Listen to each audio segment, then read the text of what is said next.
warroonni akka koo waxii dinnichaa nyaachuu jaalattan waxii dinnichaa nyaatota ani nyaachuu hawwuu fi jaaladhuu fi kan dharraasisu keessaa isa tokkodha jechaadha. Kanaaf warri akka koo jaalattan kooment irratti meeti jirra jedhaa isiniin jedha. Kanaaf har'as waxii dinnichaa hojjanna jechaadha. Assalaamu alaykum warahmatullaahi wabarakaatu.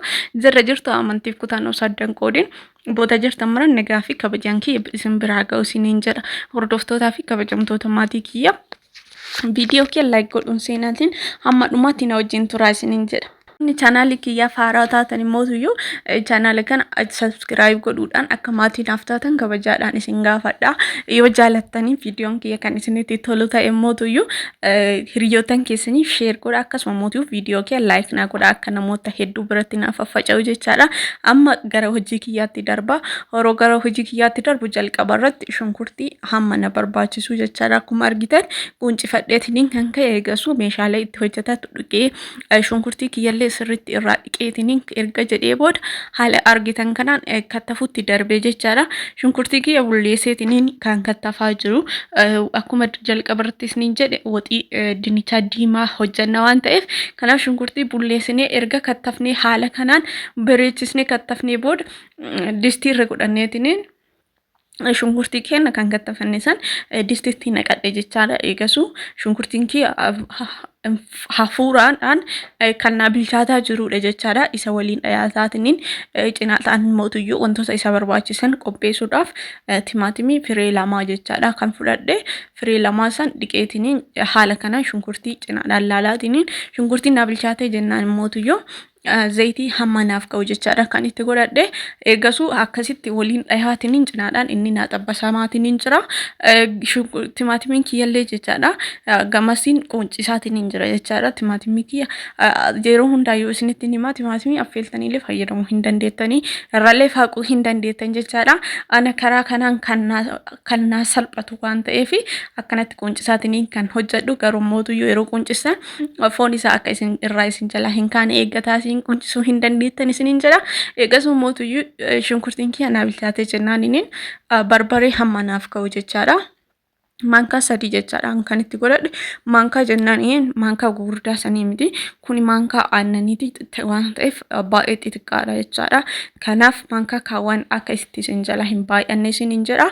Haala kanaan aqulaalla'aatiin jira. Timaatimii kiyyallee kattafaatiin jira jechaadha. Bulleesseetiin erga kattafee ka'ee booda haala kanaan barbariin kiyyallee na bilchaateetiin hanga tokko bilchaatee jira waan ta'eef timaatimiin kiyya kan kattafee lafa godhe san itti naqadhe jechaadha. Eegasuu jara lama illee haala kanaan akkanatti walitti aqulaalla'aatiin jira jechaadha.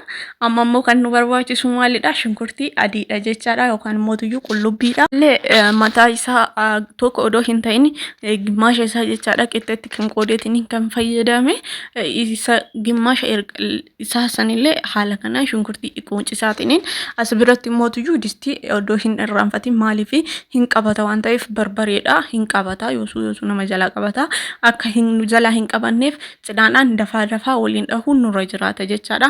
Haala kanaan waliin dhahaatiin aqulaalla'aatiin kan jiru bishaan nusuu of bira gooneetiin xiqqeessaa xabitti godhataatiin aqulaalla'uu hin dandeenya jechaadha. Akka barbareen keenya hanga nuu du'e yookaan mootuyyuu hanga nuu bilchaatutti haala kanaan yookaan mootuyyuu karaa kanaan qulleetii isaa aqulaalla'uu hin dandeenya jechaadha. Shunkurtii adii kiyyallee erga quncisee ka'ee booda dhiqeetiniin haala kanaan isallee kattafeetiniin jira jechaadha. Amma mootuyyuu shunkurtii adii kiyyatti naqadheetiniin haala kanaan aqulaalla'aatiin jira. Qulleetiin isaa kan baay'ee namatti toludha jechaadha.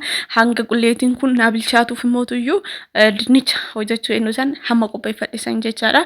Isa qunchisaatiin ammallee distii osoo hin dagatin dafaa waliin dhahaatiin bishaan mootuyyuu odoo itti hin baay'isin xiqqeessaa xabu irra godhataniin kan aqulaalla'aatiin dinnicha kiyya kan quncifataatiin jiru jechaadha. Odoo hin dagatin digannaaniin nu jala qabataa yoo qabateen mootuyyuu hin qaranna'a. Dhama waxii saniitii fi hafuura waxii saniillee nu jala balleessa jechaadha. Nyaachuufillee namatti hin tolu wagguusan namaallee hin mi'aawu. Kanaaf distii eeggataatiin dinnichaa kiyya quncisaatiin hin jira jechaadha. Dinnicha hamma isiniif ta'u akkaataa baay'ee namaatii keessaniitiin fayyadamuu hin dandeettan jechaadha. Hamma hin gaa jettanii yaaddan dinnichaa kiyya haala kanaan qunciseetiin erga ka'ee booda mootiyyuu qaqal'isee babbareechiseeti jechaadha. Kan babbaqasse isin kattafullee hin dandeettanii harkarratti kan baqasse karaa isinii mijatuun haala isinii mijatuun jechaadha. Maktafa irratti illee kattafuu hin dandeettanii ani haala kanaan qaqal'isee bareechiseetiin kan babbaqasse jechaadha. Qulleetiin kiyyallee haala kanaan naa bilchaatee jira. Maashaallah baay'ee namatti tola. Dinnicha kiyyallee haala kanaan qopheesseetiin jechaadha kan jiru. Eegas mootuyyuu dinnicha kan erga babbaqassee ka'ee booda hin dhiqee akkana bishaan qulqulluu laalame waan qabuun fakkaatuun bishaan qulqulluu jechaadha.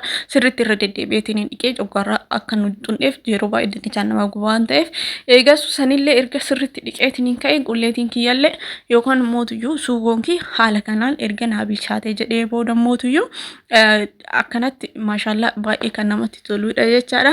Suugoo baay'ee bareedaa fi kan namatti toludha. Harka tokko waraabaa harka tokkoon hojjetaa jira. Sababa saniif akkana sirriitti dhiyaateetiin kan isin mul'achuu dide jechaadha. Eegasuu faayinaalii inni bilchaatee suugoon bilchaatee jennaan inni mootuyyuu dinnichaa kiyya itti naqadheetiin haala kanaan dinnichaa kiyyallee osoo bishaan ittiin buusin hanga tokko jechaadha. Akkanatti aqulaalla'ee yookaan mootuyyuu akkaan xabbasu jechaadha. Dinnichaa suugoma saniin walitti kan xabbaseedha jechaadha. Bishaan malee osoo itti hin kallasin yookaan mootuyyuu odoo bishaan itti hin geessin jechaadha. Hanga tokko haala kanaan akkanatti jechaadha kan bilcheessaa jiru. Namoonni baay'een dinnicha hin jaalatan jedhee yaada. Namni hin jaalanne hin jira jedhee illee hin yaadu. Garuu mootuyyuu ani baay'ee kan natti toludha jechaadha. Sun mootuyyuu akkasitti erga hanga tokko bilcheessee ka'ee booda bishaan jechaadha kan itti geeffadhe. Bishaan illee hoo dinnichaan keessan kan jabaatu yookaan mootuyyuu dinnichaan baay'eetu jira. Kan gariin kan dafee bilchaatu jira. Gariin mootuyyuu kan turutu jira jechaadha. Yoo kan dafee bilchaatu ta'e bishaan itti xiqqeessuu hin dandeettanii akkasuma mootuyyuu yoo maraqii kan hin barbaanne ta'e illee itti xiqqeessuu hin dandeettan jechaadha. Ani maraqii kan qabu waan jaaladhu sababa saniif maraqii itti geessee akkasitti tan takattakee bilchaatee jira jechaadha. Eegas mootuyyuu hafuurri isaa kan baay'ee namatti toluu fi kan nama hawwisiisudha jechaadha. Kan koroora nama fixachiisudha. Eegas immoo bilchaatee jennaan dhumarratti soqidda hammanaaf ka'u jechaadha kan itti godhadhe. Soqidda hammanaaf ka'u erga itti godhee booda mootuyyuu dhumarratti macarrashaa jechaadha. Kinoorii yookaan mootuyyuu mi'eessituu mana keessa qabdan fayyadamuu hin dandeettan jechaadha. Kinoorii itti godhadhee haala kanaan jechaadha kan hojjedheetiin hin jedhe maashaallah kan baay'ee namatti toluu fi kan nama hawwisiisudha jechaadha. Hojjettanii nyaachuu hin dageetina mana keessan keessatti yaaluu hin dandeettanii salphaadha kan nama hin dhibnee fi kan yeroo namatti hin fudhannedha jechaadha. Dhumarratti dinnichaan kiyya kana fakkaata waxiin jechaadha. Baay'ee kan bareeduu fi baay'ee kan namatti toludha jechaadha. Eegasuu geessinee xumurree jennaan mootuyyuu qammasuutti nyaachuutti darbine hangalaala kanaan qopheesseetiin qammasee jechaadha. Baay'ee kan namatti toludha. Dhamni isaallee jechaadha dhugaa asiriin jedha baay'ee kan mi'aawudha jechaadha. Wallahi baay'ee afaan irratti illee baay'ee kan namatti toludha. Haa nyaannu isiniin jedha asumaanii. Kanaaf akkanatti hojjettanii nyaachuu hin dagatinaa isiniin jedha. Hordoftootaa fi kabajamtoota maatii kiyyaa viidiyoon isa kiyya har'a kana fakkaata isiniin jedha. Achuu kiyya itti hafuuf isin horaa bulaa isiniin jedha.